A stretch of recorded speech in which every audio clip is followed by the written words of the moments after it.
Today I'd like to talk about what we learned about Congress during those hearings, because we had an interesting opportunity to see about 15 senators and about 25 congressmen perform in front of television cameras, and it wasn't edited and sound bites, it was their actual statements.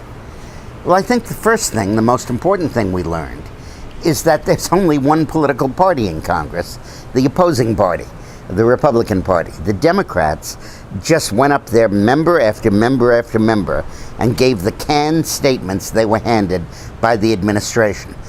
What could we do to get you more money? Do you think that the House not voting extra funding is impeding our security? Please tell us a little bit more about what you're doing in third world countries. Just total softball questions. Okay, they're in the president's party, but that doesn't mean you surrender your logical faculties. It doesn't mean that you suddenly become totally inept.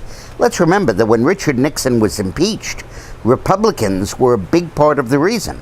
They were the ones that went to him and told him to resign. There's a tradition of bipartisan inquiry in this country that absolutely fell apart during these hearings. When we attacked intelligence failures and led to the Church Committee recommendations, those were done under a Democratic president by a Democratic senator. That time is long gone. But the second thing we learned is that the Republicans don't know what they're doing. You could see the difference. There were some Republicans who were sort of go-along, get-along establishment Republicans. Corker from Tennessee, the various establishment members of the committee.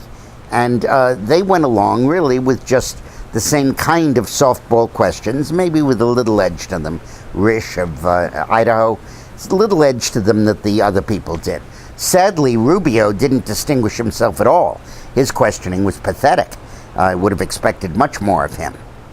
But then there were the real conservatives, the good guys. John McCain in this instance, Ron Johnson from Wisconsin, Jeff Flake, the new senator from Arizona, and even Rand Paul.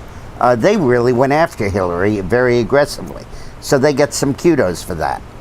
But the whole hearing was nothing like a cross-examination in court. They didn't solicit answers. They didn't pounce on the answer.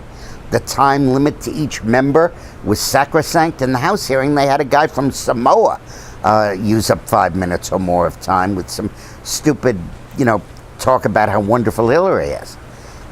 There was no discipline. There was no follow-up. There were no committee counsels to press the investigation and press the question.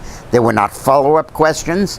In fact, in the House, they didn't even get answers. They just said, I'm going to ask you questions for 5 minutes, and please send me your written responses. You can imagine how responsive those are going to be.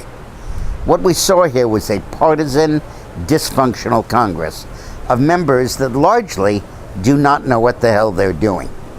Sad commentary. Thanks for watching.